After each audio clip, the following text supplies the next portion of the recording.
धृतराष्ट्र बोले, हे संजय, धर्म क्षेत्र कुरुक्षेत्र में एकत्रित युद्ध की इच्छा वाले मेरे और पांडु के पुत्रों ने क्या किया? संजय बोले, उस समय युवराज दुर्योधन ने व्यूह रचना युक्त पांडवों की सेना को देखकर द्रोणाचार्य के पास जाकर यह कहा, हे आचार्य, आपके बुद्धिमान शिष्य धृष्टद्युम्न द्वारा व्यूहाकार खड़ी की हुई पांडु पुत्रों की इस बड़ी भारी सेना को देखिए। इस सेना में बड़े बड़े धनुष वाले तथा भीम और अर्जुन के समान शूरवीर सात्यकी, विराट, द्रुपद, दृष्टकेतु, चेकितान, काशीराज, पुरुजीत, कुंती भोज और शैब्य, पराक्रमी युधामन्यु, उत्तमौजा, सुभद्रा पुत्र अभिमन्यु और द्रौपदी के 5 पुत्र, ये सभी महारथी हैं। हे ब्राह्मण श्रेष्ठ, अपने पक्ष में भी जो प्रधान है उनको आप समझ लीजिए। आपकी जानकारी के लिए मेरी सेना के जो सेनापति हैं उनको मैं बतलाता हूं। आप अर्थात द्रोणाचार्य और पितामह भीष्म तथा कर्ण और संग्राम विजयी कृपाचार्य तथा वैसे ही अश्वत्थामा, विकर्ण और भूरिश्रवा और भी मेरे लिए जीवन की आशा त्याग देने वाले बहुत से शूरवीर अनेक प्रकार के शस्त्र शास्त्रों से सुसज्जित हैं और सब के सब युद्ध में चतुर हैं।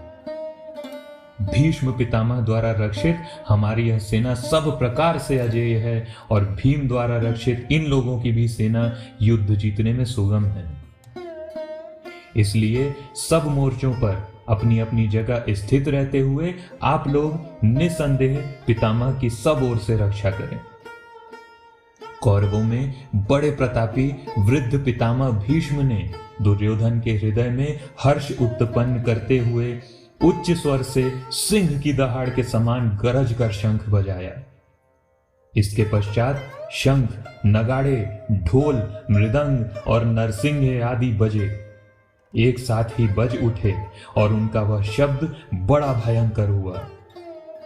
इसके अनंतर सफेद घोड़ों से युक्त उत्तम रथ में बैठे हुए श्री कृष्ण और अर्जुन ने भी अलौकिक शंख बजाए। श्री कृष्ण ने पांचजन्य, अर्जुन ने देवदत्त और भीमसेन ने पौंड्र नामक महाशंख बजाया। कुंती पुत्र राजा युधिष्ठिर ने अनंत विजय और नकुल तथा सहदेव ने सुघोष और मणिपुष्पक नामक शंख बजाए। काशीराज, शिखंडी, दृष्टद्युम्न, विराट और अजेय सात्यकी, राजा द्रुपद और द्रौपदी के 5 पुत्र और बड़ी भुजा वाले सुभद्रा पुत्र अभिमन्यु, इन सभी ने हे राजन सब ओर से अलग अलग शंख बजाए। उस भयानक शब्द ने आकाश और पृथ्वी को भी गुंजाते हुए धार्त राष्ट्रों के अर्थात आपके पक्ष वालों के हृदय विदीर्ण कर दिए। हे राजन, इसके बाद अर्जुन ने मोर्चा बांधकर डटे हुए धृतराष्ट्र संबंधियों को देखकर उस शस्त्र चलने की तैयारी के समय धनुष उठाकर श्री कृष्ण से यह वचन कहा, हे अच्युत, मेरे रथ को दोनों सेनाओं के बीच में खड़ा कीजिए और मैं युद्ध क्षेत्र में डटे हुए युद्ध के अभिलाषी इन विपक्षी योद्धाओं को भली प्रकार देख लेता हूं कि इस युद्ध व्यापार में मुझे किन किन के साथ युद्ध करना है और मुझे रथ में तब तक वहां ले जाकर खड़ा रखिए। दुर्बुद्धि दुर्योधन का युद्ध में हित चाहने वाले जो लोग इस सेना में आए हैं, इन युद्ध करने वालों को मैं देखूंगा। संजय बोले, हे धृतराष्ट्र, अर्जुन द्वारा इस प्रकार कहे हुए श्री कृष्ण ने दोनों सेनाओं के बीच में भीष्म और द्रोणाचार्य के सामने तथा संपूर्ण गणों के सामने उनके उत्तम रथ को खड़ा करके इस प्रकार कहा कि हे पार्थ, युद्ध के लिए जुटे हुए इन कौरवों को देखो। इसके बाद अर्जुन ने उन दोनों ही सेनाओं में स्थित ताऊ चाचों को, दादा परदादों को, गुरुओं को, मामाओं को, भाइयों को, पुत्र पौत्र आदि को तथा मित्रों, ससुरों और सुहृदों को भी देखा।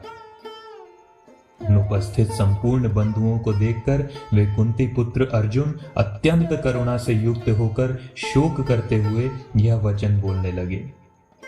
अर्जुन बोले, हे कृष्ण, युद्ध क्षेत्र में डटे हुए युद्ध के अभिलाषी इस स्वजन समुदाय को देखकर मेरे अंग शिथिल हुए जा रहे हैं।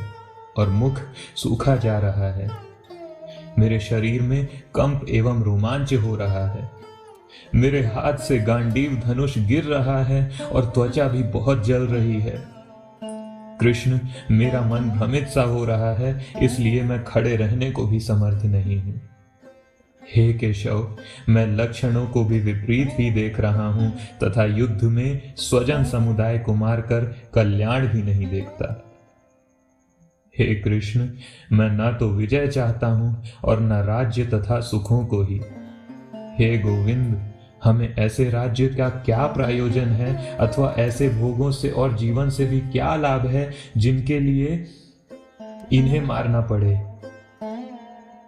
हमें जिनके लिए राज्य, भोग और सुख आदि अभीष्ट हैं, वे ही ये सब धन और जीवन की आशा को त्याग कर युद्ध में मेरे समक्ष खड़े हैं। गुरुजन, ताऊ चाचे, लड़के और उसी प्रकार दादा, मामा, ससुर, पौत्र, साले और भी संबंधी लोग हैं।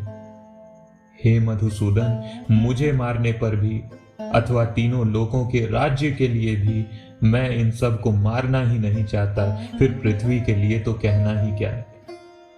हे जनार्दन, धृतराष्ट्र के पुत्रों को मारकर क्या हमें प्रसन्नता होगी? इन आतताइयों को मारकर तो हमें पाप ही लगेगा कृष्ण। अतः हे माधव, अपने ही बांधव धृतराष्ट्र के पुत्रों को मारने के हम योग्य नहीं हैं, क्योंकि अपने ही कुटुंब को मारकर भला हम कैसे सुखी होंगे। यद्यपि लोभ से भ्रष्ट चित्त हुए ये लोग कुल के नाश से उत्पन्न दोष को और मित्रों के विरोध करने में पाप को भी नहीं देखते, तो भी हे जनार्दन, कुल के नाश से उत्पन्न दोष को जानने वाले हम लोगों को इस पाप से हटने के लिए अवश्य विचार करना चाहिए। कुल के नाश से तो सनातन कुल धर्म नष्ट हो जाते हैं और धर्म के नाश हो जाने पर संपूर्ण कुल में पाप भी फैल जाता है। हे कृष्ण, पाप के अधिक बढ़ जाने से कुल की स्त्रियां अत्यंत दूषित हो जाती हैं और उनके दूषित हो जाने पर वर्ण संकरता उत्पन्न होती है। वर्ण संकर कुल घातियों और कुल को नरक में ले जाने के लिए ही होता है। लुप्त हुई पिंड और जल की क्रिया वाले अर्थात श्राद्ध और तर्पण से वंचित इनके पितृलोक भी अधोगति को प्राप्त होते हैं। इन वर्ण संकर कारक दोषों से कुल घातियों के सनातन कुल धर्म और जाति धर्म नष्ट हो जाते हैं। हे जनार्दन, जिनका कुल धर्म नष्ट हो गया है, ऐसे मनुष्यों का अनिश्चित काल तक नरक में वास होता है, ऐसा हम सुनते आए हैं। हम लोग बुद्धिमान होकर भी महान पाप करने को तैयार हो गए हैं केशव, जो राज्य और सुख के लोभ से स्वजनों को मारने के लिए उद्यत हो गए हैं। यदि मुझे शस्त्र रहित एवं सामना न करने वाले को शस्त्र हाथ में लिए हुए धृतराष्ट्र के पुत्र रण में मार डालें, तो वह मरना भी मेरे लिए अधिक कल्याणकारी होगा।